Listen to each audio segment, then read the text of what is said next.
Morning my dear students. आज हम लोग पढ़ने वाले हैं काफ़ी इंटरेस्टिंग टॉपिक सैटेलाइट मोशन, है ना। काफ़ी इंटरेस्टिंग है ये और काफ़ी डीप में इसको पढ़ा जा सकता है, लेकिन अपने सिलेबस में काफ़ी कम है, ठीक है। तो ज़्यादा डीप में हम लोग ना जाएंगे ताकि आपका टाइम वेस्ट ना हो।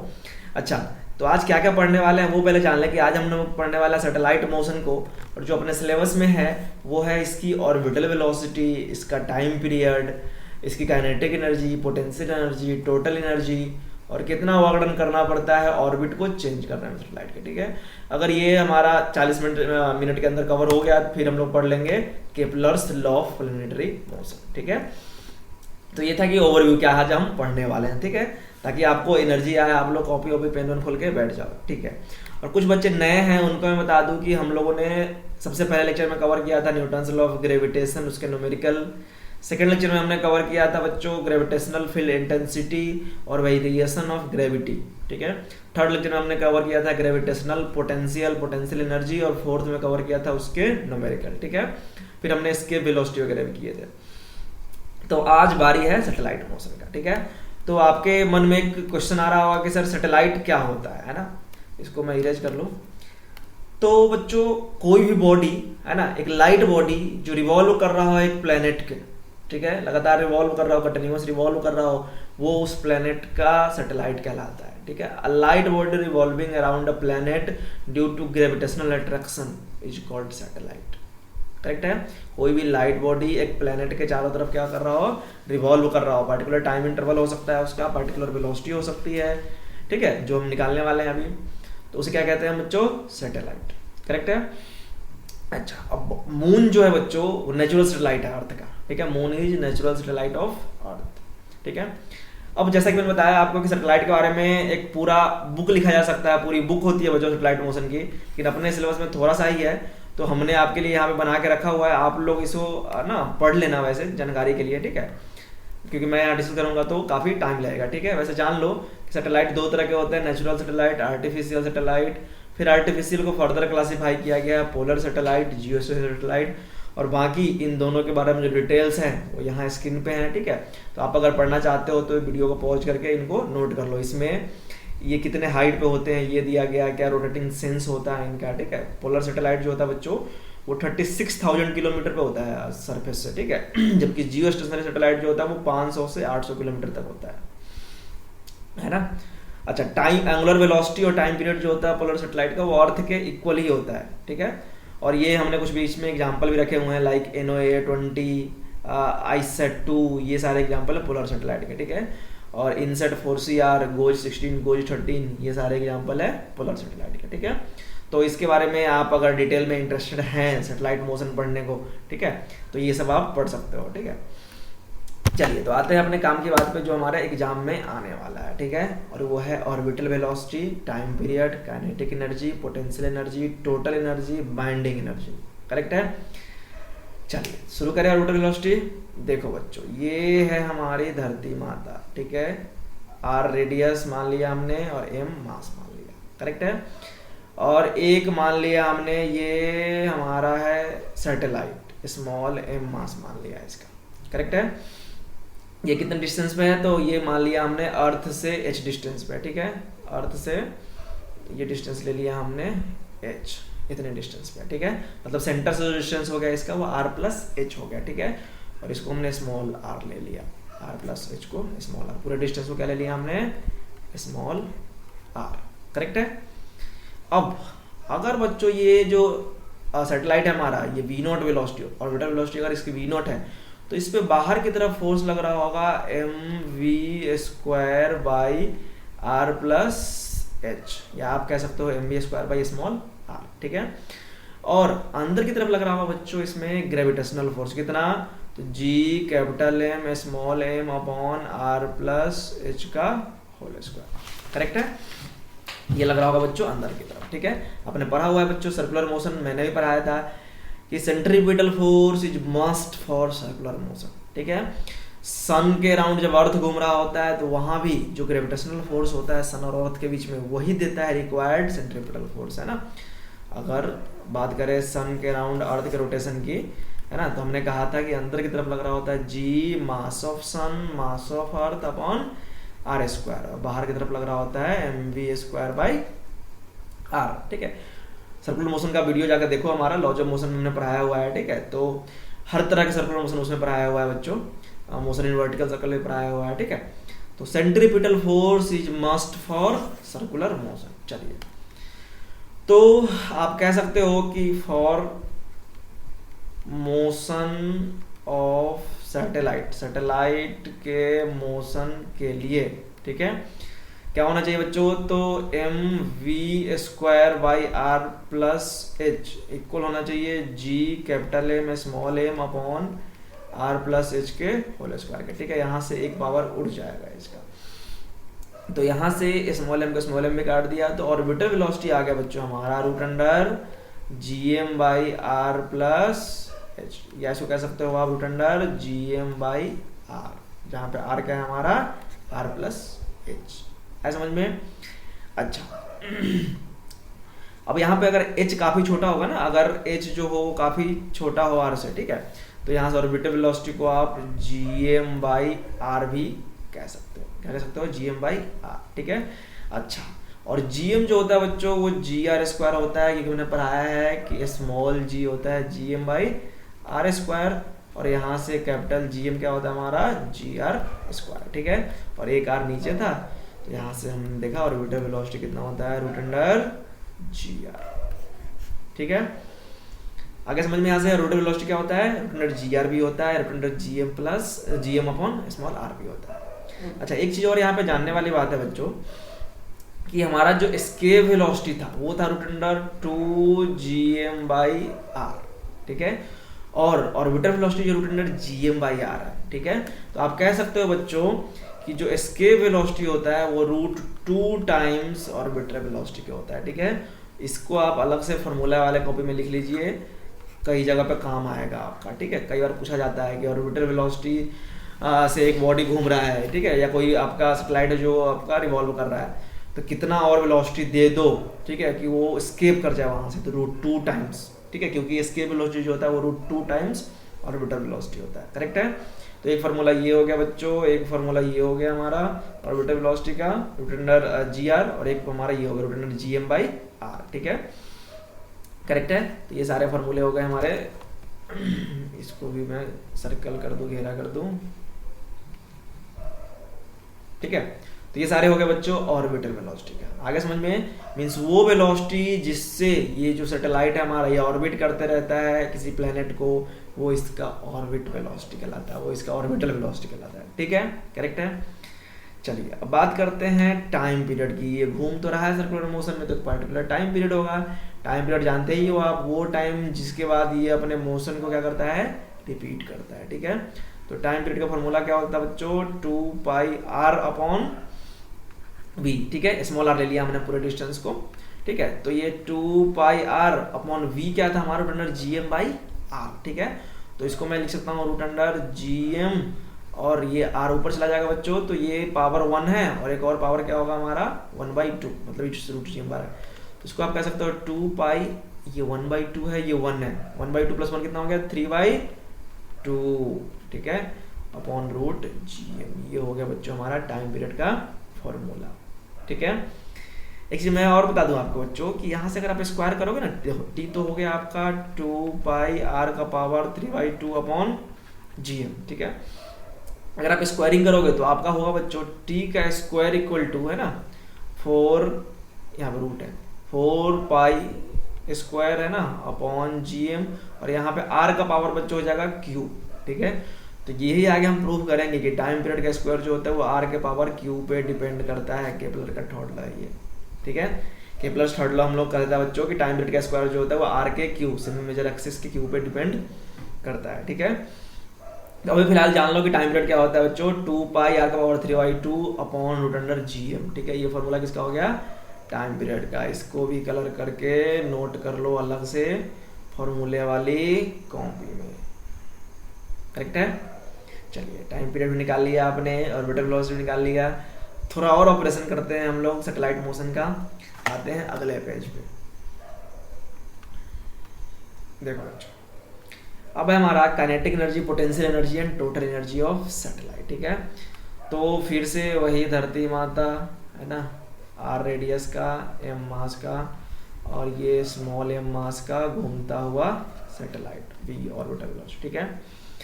अब देखो काइनेटिक एनर्जी क्या होता है बच्चों, हाफ एम वी स्क्वायर, यही तो होगा, हाफ एम।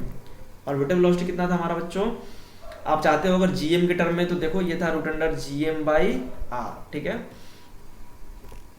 इसको आप ये कैपिटल आर मैं मान लेता हूँ, है ना, कैपिटल आर, तो इसको लिखता हूँ root under G M by R, क्योंकि हमने मान लिया आर लेस देन, सॉरी ये एच लेस देन आर, ठीक है, ठीक है, जी एम बाई आर और इसका स्क्वायर, क्योंकि काइनेटिक एनर्जी कितना है, हाफ एम वी स्क्वायर। तो यहाँ से जो काइनेटिक एनर्जी आ गया बच्चों, वो आ गया, इसका स्क्वायर कर दोगे तो जी कैपिटल एम, ये क्या है हमारा स्मॉल एम, और ये क्या है हमारा कैपिटल एम, ठीक है। तो G M M by 2r, ये आ गया बच्चों हमारा काइनेटिक एनर्जी, ठीक है। अच्छा, पोटेंशियल एनर्जी क्या होगा बच्चों, तो पोटेंशियल एनर्जी होगा माइनस का G capital M small M by R, क्योंकि आप मान रहे हो हाइट को काफी छोटा आर से, ठीक है। तो G M M by R, या आर प्लस एच ले लो, कोई दिक्कत नहीं है, ठीक है। अच्छा, अब अगर बात करूं मैं टोटल एनर्जी का, ठीक है, तो टोटल एनर्जी होता है बच्चों kinetic energy plus potential energy, ठीक है। तो काइनेटिक एनर्जी है बच्चों हमारा G capital M small M by 2r, है ना, और प्लस पोटेंशियल एनर्जी हमारा minus G M M by R, ठीक है। अगर आप इसको सॉल्व करोगे बच्चों तो जो टोटल एनर्जी आएगा हमारा वो काइनेटिक एनर्जी के इक्वल ही आएगा, लेकिन माइनस में, ठीक है। देखो 2r और r का एलसीएम कितना हो गया, 2r, है ना। यहाँ पे हो गया बच्चों जी कैपिटल एम स्मॉल एम, अब r से नीचे वाले को डिवाइड किया, है ना, तो माइनस टाइम हो गया, ये माइनस 2 जी कैपिटल एम स्मॉल एम, ठीक है। तो यहाँ से जो टोटल एनर्जी आया बच्चों हमारा आया माइनस का जी एम एम बाई 2r, ठीक है। अब ध्यान से समझो, ये इसी साल आया था बच्चों, नीट 2019 में आया था, बता रहा हूँ मैं आपको। देखो जितना बच्चों काइनेटिक एनर्जी है उतना ही टोटल एनर्जी है, बस साइन क्या है, नेगेटिव, ठीक है। तो आप यहाँ से लिख सकते हो कि kinetic energy is equal to minus of total energy, ये इसी साल आया था बच्चों, नीट 2019 में, ठीक है। और पोटेंशियल एनर्जी क्या है बच्चों, टोटल एनर्जी का, है ना, टोटल एनर्जी देखो यहाँ पे बाई 2 है, तो आप कह सकते हो total energy is potential energy का हाफ, ठीक है। देखो पोटेंशियल एनर्जी कितना है हमारा G M M by R है, और टोटल एनर्जी कितना है minus G M M by 2r, ठीक है। तो ये क्या है हमारा p बाई 2, इसमें आप 2 से डिवाइड करोगे तो ये आएगा, ठीक है। और ये रिलेशन आप ध्यान से ध्यान में बैठा लो, दिमाग में बैठा लो, क्योंकि ये रिलेशन बच्चों आने वाला है आपका एटम वाले चैप्टर में भी, ठीक है। एटम वाले चैप्टर में भी जो एटम की एनर्जी आती है ना, वो कुछ ऐसा ही आएगा, ठीक है ना, k q1 q2 by r आएगा वहाँ भी, है ना, माइनस का, मतलब सेम सब कुछ सेम आने वाला है वहाँ पे, ठीक है। चलो, तो ये समझ में आ गया आपको, क्या समझ में आ गया है, काइनेटिक एनर्जी और टोटल एनर्जी दोनों सेम है न्यूमेरिकली, साइन बस माइनस है, और टोटल एनर्जी जो है हमारा वो पोटेंशियल एनर्जी का हाफ है, और ये आया था नीट 2019 में, करेक्ट है।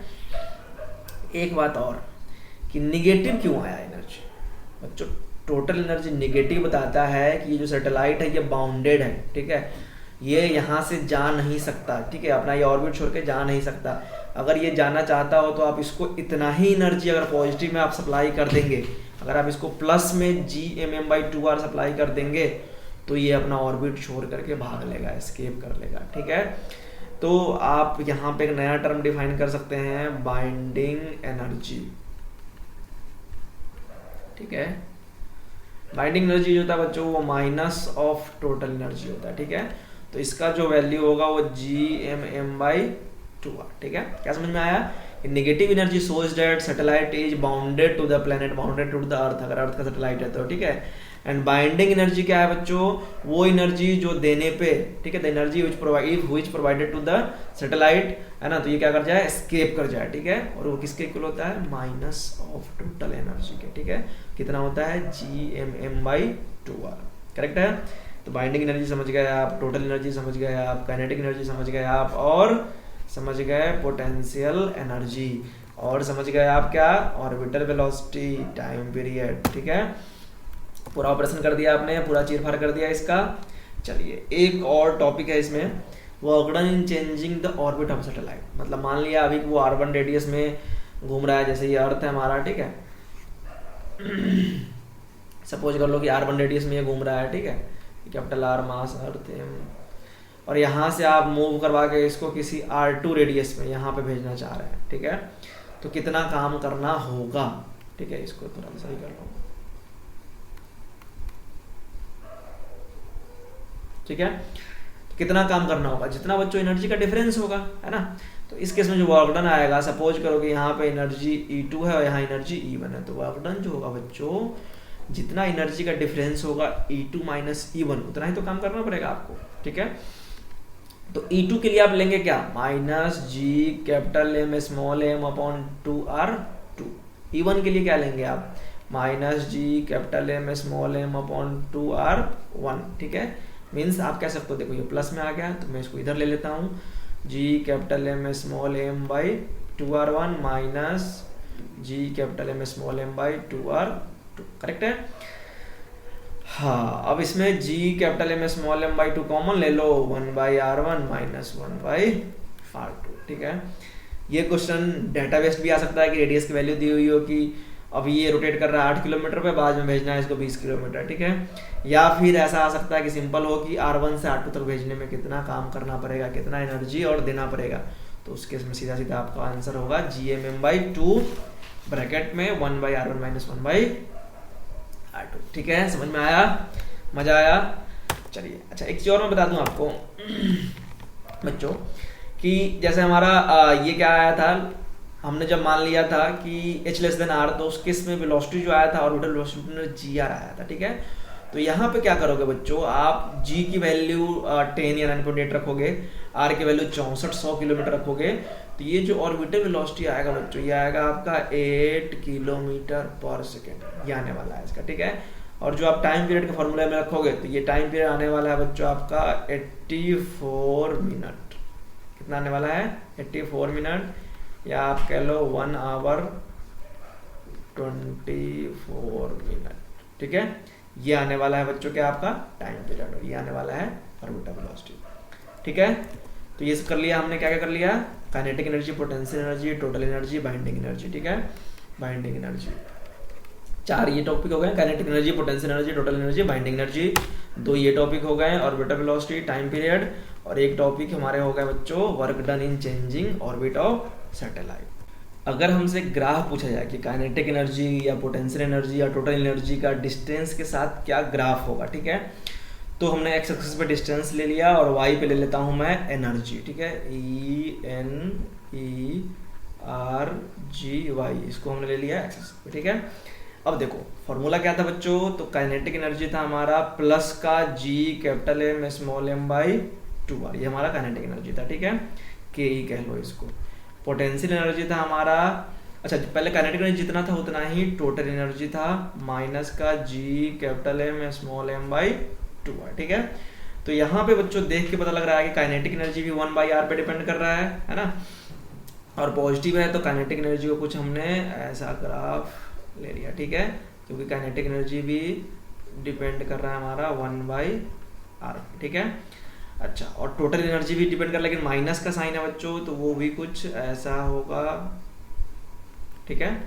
ये हो गया हमारा टोटल एनर्जी का।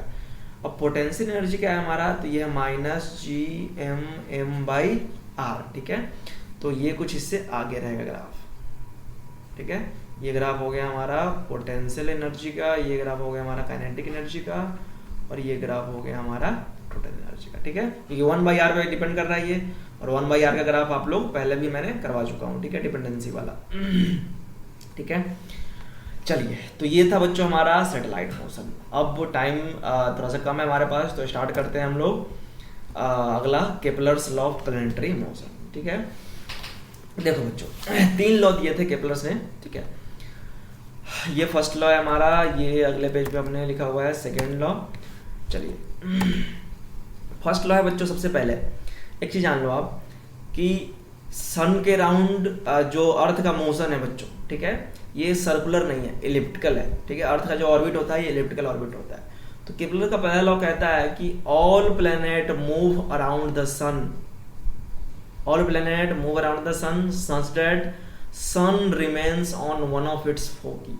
सन उसके कोई फोकी पे होता है। अच्छा, फोकी जो है बच्चों वो फोकस का प्लुरल है, ठीक है। जो इलिप्स है बच्चों, इलिप्स के बारे में बता दूं थोड़ा सा, जो मैथ वाले स्टूडेंट को तो पता होगा, बायो वाले बच्चों को हो सकता है कंफ्यूजन हो। तो देखो ये बच्चों एलिप्स जो है हमारा, ठीक है, इसके दो फोकस होते हैं, ठीक है। तो इन दोनों फोकस को हम कहते हैं फोकी, करेक्ट, क्या कहते हैं, फोकी। इस डिस्टेंस को हम लोग कहते हैं ए, ठीक है, सॉरी, इस डिस्टेंस को हम लोग कहते हैं ए, और इस डिस्टेंस को कहते हैं हम लोग बी, ऊपर वाले को कहते हैं बी, ठीक है। अब अगर a ग्रेटर देन b से हो तो हम इसे कहते हैं मेजर एक्सिस, इसे कहते हैं माइनर एक्सिस, ठीक है। देखो यहाँ पे लिखा हुआ है हमने कि if a greater than b, तो ये क्या है हमारा सेमी मेजर एक्सिस, और ये क्या हो गया हमारा सेमी माइनर एक्सिस, करेक्ट है। क्या क्या समझ गए आप इलिप्स के बारे में, कि इसके दो फोकस होते हैं, है ना। उस प्लुरल को, फोकस का प्लुरल फोकी होता है, ठीक है। जो बड़ा होता है हमारा, इसे हमने क्या कह दिया, a अगर ग्रेटर देन b से हो तो इसे हमने कह दिया मेजर एक्सिस, इसे कह दिया हमने सेमी माइनर एक्सिस, करेक्ट है। Semi major axis, semi minor axis, क्यों, क्योंकि a ये वाला डिस्टेंस जो है हमारा वो ग्रेटर है b से।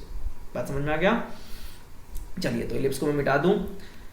बाकी इलिप्स तो सर पूरा एक चैप्टर ही है मैथमेटिक है, तो इलिप्स के बारे में आप यहाँ पे पढ़ने लगेंगे तो 2 घंटे का वीडियो होने का इलिप्स पे ही। उसकी सेंट्रिसिटी, उसके रिलेशंस, उसके इक्वेशंस, बहुत कुछ होता है उसमें, ठीक है। तो अपने काम की बात करते हैं। क्या किया हमने काम की बात की, जितने भी प्लेनेट है वो सन के अराउंड जो है इलिप्टिकल ऑर्बिट में मूव करते हैं, ठीक है। All planet move around the sun in elliptical orbit, ठीक है। Having sun one of its foci, sun उनके फोकी पे होता है, ठीक है। मतलब सन या तो यहाँ हो सकता है या सन यहाँ हो सकता है, 2 फोकी हैं इसके, ठीक है। ये क्या है, सेंटर है। इन दोनों फोकी में से कहीं भी सन होगा। समझ में आ गया, है ना। अब देखो बच्चों, जैसे अब ये हमारा मान लो यहाँ पे प्लेनेट है, ठीक है। प्लेनेट यहाँ भी हो सकता है, घूमते घूमते यहाँ भी आ सकता है, ठीक है। तो जो नजदीक वाला डिस्टेंस है बच्चों, उसको हम लोग कहते हैं पेरीहेलियन, ठीक है। जो नियर बाई डिस्टेंस है उसे क्या कहते हैं हम, पेरीहेलियन, ठीक है। और जो दूर वाला डिस्टेंस है, ठीक है, उसे हम कहते हैं एपीहेलियन, ठीक है। जो दूर वाला डिस्टेंस है उसे एपीहेलियन, जो नजदीक वाला है उसे पेरीहेलियन कहते हैं, करेक्ट है यहाँ तक। पेरीजी अपोजी भी कहते हैं इसको। वैसे यहाँ से प्लेनेट जब यहाँ हो तो ये दूर वाला डिस्टेंस है, तो ये क्या कहेगा, एपीहेलियन। जो नजदीक वाला डिस्टेंस है वो क्या कहेगा बच्चों, पेरीहेलियन, ठीक है। ये पेरीहेलियन डिस्टेंस, ये एपीहेलियन डिस्टेंस, इसको आप आर मैक्स कहते हैं, इसको आप आर मिनिमम कह सकते हैं। क्या क्या समझ में आ गया कि सन के फोकी पे रहता है। ये जो डिस्टेंस है हमारा प्लेनेट से, ये वाला आर मिनिमम हो गया, ये वाला आर मैक्सिमम हो गया। जो दूर वाला डिस्टेंस है उसे एपीहेलियन कहते हैं, जो नजदीक वाला है उसे पेरीहेलियन कहते हैं, करेक्ट है। ये आपको समझ में आ गया सेमी मेजर एक्सिस, ये समझ में आ गया आपको सेमी माइनर एक्सिस, करेक्ट है। चलिए, तो ये हो गया हमारा बच्चों फर्स्ट लॉ। अच्छा, यहाँ पे एक चीज और होता है बच्चों, यहाँ पे बच्चों ये हमने ले लिया आर मैक्स, ये हमने आर मीन, ठीक है। तो एक फॉर्मूला होता है ए का, ठीक है। ये जो सेमी मेजर एक्सिस का ये होता है बच्चों R max plus R mean upon 2, ठीक है। आप इसको याद कर लो, इसका भी डेरिवेशन है वैसे, ठीक है। लेकिन अपने काम का नहीं हो डेरिवेशन, ना स्कूल एग्जाम में आते हैं ना नीट जेई में आते हैं, ठीक है। तो ये जो ए है हमारा वो आर मैक्स है ना, ये आर मैक्स हो गया हमारा, है ना। यहाँ से लेके यहाँ तक हो गया हमारा आर मैक्स, और यहाँ से यहाँ तक हो गया हमारा आर मीन, ठीक है। तो R max plus R mean by 2, ये होता है बच्चों ए हमारा सेमी मेजर एक्सिस का फॉर्मूला, ठीक है। चलिए, ये समझ में आ गया। अब सेकेंड है बच्चों हमारा कि लॉ ऑफ एरिया, ठीक है, या सेकेंड लॉ इसको कहते हैं। लॉ ऑफ एरिया कहता है बच्चों कि जितने भी प्लेनेट है वो सन के राउंड जब घूमते हैं, ठीक है। ये प्लेनेट जो है सन के राउंड क्या कर रहा है, मूव कर रहा है, तो ये इक्वल एरिया स्वीप आउट करते हैं इक्वल इंटरवल ऑफ टाइम में। मींस अगर एक मंथ में वो यहाँ से यहाँ आएंगे, ठीक है, तो यहाँ पे एक मंथ में यहाँ से यहाँ आ जाएंगे। क्यों, जितना एरिया इसका होगा उतना ही एरिया इसका होगा। अब आप ध्यान से देखो, तो ये जो डिस्टेंस है ये डिस्टेंस कम है, तो ये वाला पार्ट क्या है हमारा, ज्यादा है ना। ये वाला पार्ट क्या है, ज्यादा है। और ये डिस्टेंस ज्यादा है तो ये वाला पार्ट क्या है हमारा, कम, ठीक है। एरिया जो होगा वो इक्वल होगा, ठीक है। मीन्स अगर आप नाम दे दो बच्चों ट्रायंगल का, मान लिया ये ट्रायंगल हमारा ए बी सी, ठीक है, और ये ट्रायंगल ले लिया हमने पी क्यू और बी, ठीक है। तो इसके अकॉर्डिंग, लॉ ऑफ एरिया के according, area of triangle A B C, ठीक है, ये इक्वल होगा, है ना, area of triangle P Q B के। एरिया जो होता है वो कांस्टेंट होता है, ठीक है। A line joining any planet to the sun sweep out equal area in equal amount of time, ठीक है। और मैं आगे भी प्रूव करूंगा कि एरियल स्पीड भी इसका कांस्टेंट होता है, ठीक है। चलिए, अब अगर मैं बच्चों एरिया की बात करूं तो क्या है, ये ट्रायंगल है ना। ट्रायंगल का एरिया क्या होता है, 1/2 इंटू बेस इंटू हाइट, ठीक है। तो इस डिस्टेंस को हम लगभग बच्चों मान लेंगे AC के, ठीक है। और ये जो डिस्टेंस है हमारा है ये BC के, ठीक है। तो आप कह सकते हो कि 1/2 इंटू, इसको कह सकते हो आप AC इंटू इसको कह सकते हो BC, ठीक है। और अगर इस इधर की बात करो तो आप कह सकते हो 1/2, इसको कह सकते हो आप PQ, ठीक है ना, जो लगभग ये इक्वल ही होता है, इंटू ये वाला डिस्टेंस को कह सकते हो आप इंटू BQ, करेक्ट है। अब हम लोग बच्चों इसको प्रूव करेंगे कि हमारा जो एरियल स्पीड है, यानी कि मैं अब प्रूव करने जा रहा हूँ कि dA/dt जो होता है ये कांस्टेंट, ठीक है। चलिए, तो अब आपने क्या कह दिया कि एरिया ऑफ ट्रायंगल ABC, ठीक है, ये कह दिया आपने 1/2 AC इंटू BC, ठीक है। अब एक चीज ध्यान समझो कि अगर ये बच्चों एंगल जो है वो d थीटा है, ठीक है, एलिमेंट्री एंगल d थीटा है, ठीक है। तो d थीटा क्या होता है हमारा, आर्क अपॉन रेडियस, यानी कि AC अपॉन आर्क। तो यहाँ से AC क्या होगा हमारा, AC होगा R इंटू d थीटा। तो इसकी वैल्यू मैं अगर यहाँ पुट कर दूँ तो ये होगा बच्चों 1/2 AC की जगह पे रख दिया हमने R d थीटा, ठीक है। और BC की जगह हमने रख दिया R। तो ये हो गया बच्चों हमारा R² d थीटा बाई 2। ये हो गया हमारा एरिया की वैल्यू, ठीक है। ये हो गया बच्चों हमारा एरिया की वैल्यू, ठीक है। चलो इसको मिटा ही दूं। अब अगर मैं dA/dt करूं, मतलब इस अगर एरिया को मैं टाइम के रिस्पेक्ट में डिफरेंशिएट करूं, ठीक है। तो टाइम के रिस्पेक्ट में डिफरेंशिएट करने पर ये होगा बच्चों d थीटा अपॉन dt, ठीक है। और d थीटा बाई dt क्या होता है बच्चों, ओमेगा। तो आप इसको कह सकते हो ओमेगा R²/2, ठीक है। क्या कह सकते हो, ये हो गया बच्चों हमारा एरियल वेलोसिटी। इसको कह सकते हैं आप dA/dt। अगर आप इसको चाहो v के फॉर्म में लिखना तो आप जानते हो कि v होता है हमारा ओमेगा इंटू r, ठीक है। तो हमारा क्या है ओमेगा R²। तो इस ओमेगा r को हम कहते हैं v, और एक r फिर भी बच जाएगा, तो इसको आप VR/2 भी कह सकते हो, ठीक है। अब आप चाहते हो प्रूव करूं कि dA/dt कांस्टेंट है ना। तो देखो ये VR/2 है। एंगुलर मोमेंटम क्या होता है बच्चों हमारा, एंगुलर मोमेंटम होता है mvr, यही होता है ना। अच्छा, अगर मैं इसको L/2m कर दूं, देखो L/m, अगर मैं यहाँ से L/m कर दूं तो क्या आएगा VR, ठीक है। और हमें क्या करना है, VR/2 करना है, ठीक है। तो L/2m जो हो जाएगा हमारा वो VR/2 हो जाएगा, ठीक है। तो आप कह सकते हो कि dA/dt जो होता है हमारा वो L/2m भी होता है। आया समझ में कैसे, देखो L एंगुलर मोमेंटम क्या है हमारा mvr, ठीक है। तो यहाँ से L/m तो हो गया हमारा VR, और दोनों तरफ 2 कर दिया हमने, तो L/2m जो है VR/2 की वैल्यू है। तो ये पता लग गया कि dA/dt जो कि VR/2 था, है ना, वो VR/2 वो था L/2m की वैल्यू। अब m तो कांस्टेंट है ही, और एंगुलर मोमेंटम तो यहाँ पे कंजर्व रहता ही है, ठीक है। तो आप कह सकते हो इसलिए dA/dt क्या है, कांस्टेंट है, ठीक है। आप कह सकते हो कि हेयर, यहाँ पे कह दो आप here L equal to constant and M equal to constant, ये दोनों को दोनों क्या है, कांस्टेंट। सो क्या होगा बच्चों हमारा dA/dt भी क्या होगा, कांस्टेंट होगा। आया समझ में क्या कह दिया हमने, dA/dt कांस्टेंट। फिर से जानो क्या क्या पढ़ा दिया हमने। सबसे पहले बच्चों हमने बताया आपको कि ये जो सन के राउंड, ये तो बता दिया था हमने कि इलिप्टिकल ऑर्बिट होता है इनका, है ना, और सन इनके एक फोकी पे रहता है, ठीक है, यहाँ या यहाँ हो सकता है। ये हमारा पहला लॉ था। दूसरा लॉ कहता है कि जितने भी प्लेनेट है वो सन के राउंड ऐसे रिवॉल्व करते हैं कि ये इक्वल एरिया स्वीप आउट करते हैं इक्वल इंटरवल ऑफ टाइम में। मतलब अगर ये दूर हैं, अगर ये r ज़्यादा है तो ये वाला पार्ट क्या होगा, कम होगा, और ये नज़दीक है, अगर ये वाला r जो है हमारा ज़्यादा होगा तो ये क्या होगा हमारा, सॉरी ये कम है तो ये क्या होगा, ज़्यादा होगा, ठीक है। अच्छा, ये हमने बता दिया था कि ये क्या होता है हमारा r मिनिमम होता है, ये क्या होता है हमारा r मैक्सिमम, ठीक है। ये पिछले पेज में बताया था हमने। तो एरिया जो था हमारा 1/2 है ना, ये क्या था हमारा आर्क RD थीटा, यहाँ से निकाला था हमने इंटू R, तो यहाँ से आ गया था R² d थीटा। इसको हमने डिफरेंशिएट किया, dA/dt किया, है ना। तो ये आ गया बच्चों हमारा R² d theta by dt, d theta by dt omega होता है एंगुलर वेलोसिटी, तो ये आ गया ओमेगा R²/2, है ना। और यहाँ से कर दिया हमने VR/2, करेक्ट है। उसके बाद हमने देखा कि एंगुलर मोमेंटम जो होता है हमारा mvr भी होता है, तो यहाँ से हमने L/m लिया था, तो L/m हमारा हो गया था VR/2, है ना, सॉरी VR, L/m हो गया था VR, दोनों तरफ हमने 2 से डिवाइड कर दिया, तो L/2m हो गया VR/2 की वैल्यू। तो हमने कह दिया कि dA/dt जो होगा हमारा L/2m भी होगा या VR/2 भी होगा। करेक्ट है।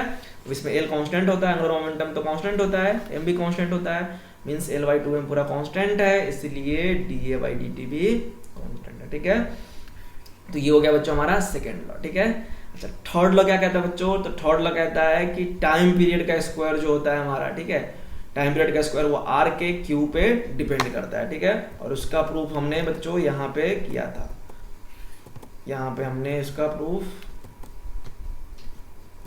यहाँ पे टी का स्क्वायर जो होता है हमारा आर के क्यू पे। तो इस स्टेटमेंट को हमने बच्चों आपके लिए यहाँ पे लिख के रखा हुआ है, यहाँ से आप नोट कर लो, है ना। Square of period of revolution of any planet around the sun is directly proportional to cube of semi major axis. ठीक है, जो कि हमने प्रूव किया है, टी का स्क्वायर जो होता है हमारा वो आर के क्यू पे डिपेंड करता है। कुछ भी नहीं करना है, टाइम पीरियड का फॉर्मूला लिखना है, जो कि टाइम पीरियड का फॉर्मूला क्या होता है हमारा? टाइम पीरियड का फॉर्मूला होता है 2πr⁴/2 अपॉन √g_m। ठीक है, तो यहाँ लिख दो 2πr⁴/2 अपॉन √g_m, है ना। ठीक है, स्क्वायर करोगे आप तो ये हो जाएगा 4πr² अपॉन gm, और यहाँ से प्रूफ हो जाएगा हमारा टी का स्क्वायर जो है वो आर के क्यू पे डिपेंड करता है। करेक्ट है। अच्छा एक बात और जान लो बच्चों कि अगर हमारा एंगुलर मोमेंटम कांस्टेंट है, ठीक है, अगर हमारा एंगुलर मोमेंटम कांस्टेंट है तो इसको पहले मिटा दूं मैं। देखो आप कह सकते हो, मान लो आप कह सकते हो एंगुलर मोमेंटम अगर कांस्टेंट है तो यहाँ पे ले लेता हूँ मैं m, यहाँ पे डिस्टेंस में मान लेता हूँ r1, यहाँ पे मान लेता हूँ मैं डिस्टेंस r2। ठीक है, और वेलोसिटी मान लेता हूँ यहाँ पे मैं v1, यहाँ पे मान लिया वेलोसिटी v1 है, यहाँ मान लिया वेलोसिटी v2 है। ठीक है, तो m v1 r1 equal to होगा m तो दोनों का सेम ही है, m सेम ही है, m v2 और r2 कह सकता हूँ मैं। क्यों? क्योंकि एंगुलर मोमेंटम क्या है हमारा? कांस्टेंट है। ठीक है, अब यहाँ से m से m कट गया, तो आप कह सकते हो बच्चों कि r1/r2 जो होगा हमारा वो इक्वल होगा v2/v1 के। मतलब आप ध्यान से समझना, तो r1 क्या है हमारा? कम है ना, तो r1 कम है तो v2 क्या होगा हमारा? ज्यादा होगा। ठीक है, और r2 कम है तो v1 क्या उल्टा है ना बच्चों। देखो r1 क्या हमारा? इनवर्सली प्रोपोर्शनल है v1 के। ठीक है, मतलब जहाँ पे r ज्यादा होगा, डिस्टेंस ज्यादा होगा, v क्या कम होगा, है ना। अब r क्या है हमारा? कम है, तो वेलोसिटी क्या होगा? ज्यादा होगा। ठीक है, तो यहाँ हमने आगे समझ में कि जो डिस्टेंस ज्यादा तो वेलोसिटी कम, जैसे यहाँ पे क्या है? डिस्टेंस ज्यादा तो वेलोसिटी क्या होगा यहाँ पे? कम, और यहाँ पे डिस्टेंस कम तो वेलोसिटी क्या होगा इस दौरान? ज्यादा होगा। ठीक है, तो ये देखो हमने पिछले वाले पेज पे रखा भी था कि यहाँ पे स्लोएस्ट मोशन। क्यों? क्योंकि देखो यहाँ पे अगर बात करोगे तो डिस्टेंस क्या होगा? यहाँ पे डिस्टेंस ज्यादा, ठीक है, डिस्टेंस ज्यादा तो वेलोसिटी क्या होगा? कम। ठीक है, और यहाँ पे क्या होगा हमारा, है ना, यहाँ पे क्या है? डिस्टेंस कम तो वेलोसिटी क्या है? ज्यादा। आगे समझ में? डिस्टेंस कम तो वेलोसिटी ज्यादा, और वेलोसिटी कम तो मतलब सॉरी डिस्टेंस ज्यादा तो वेलोसिटी कम। ठीक है, क्योंकि ये डिपेंड करता है बच्चों उल्टा। क्यों? क्योंकि एंगुलर मोमेंटम क्या होता है? कांस्टेंट। ठीक है, तो फिर से मैं आपको एक ओवरव्यू दे दूं बच्चों, सैटेलाइट आज क्या क्या पढ़ा दिया हमने। सैटेलाइट मोशन में हमने निकलवा दिया आपको ऑर्बिटल वेलोसिटी, टाइम पीरियड, और क्या? Kinetic energy, potential energy, total energy, है ना, वर्क डन और उसके ग्राफ। उसके बाद बता दिया बच्चों हमने फर्स्ट लॉ ऑफ, है ना, केप्लर्स का first law of planetary motion, जो कि कहता है कि जितने भी प्लैनेट सन के अराउंड रिवॉल्व करते हैं, है ना, वो इलिप्टिकल ऑर्बिट में करते हैं और सन उनके फोकी पे होता है। ठीक है, उसके बाद आ गया हमारा कि एरियल वेलोसिटी कांस्टेंट होता है। ठीक है, और डिस्टेंस ज्यादा तो वेलोसिटी कम, वेलोसिटी, है ना, और डिस्टेंस कम तो वेलोसिटी ज्यादा। ये प्रूव कर लिया हमने, और प्रूव कर लिया हमने कि टाइम पीरियड का स्क्वायर जो होता है वो आर के क्यू पे डिपेंड करता है। ठीक है, तो अब ये हमारा लास्ट लेक्चर था थ्योरेटिकल। अगले क्लास में न्यूमेरिकल करेंगे और हमारा ये ग्रेविटेशन चैप्टर खत्म हो जाएगा बच्चों। ठीक है।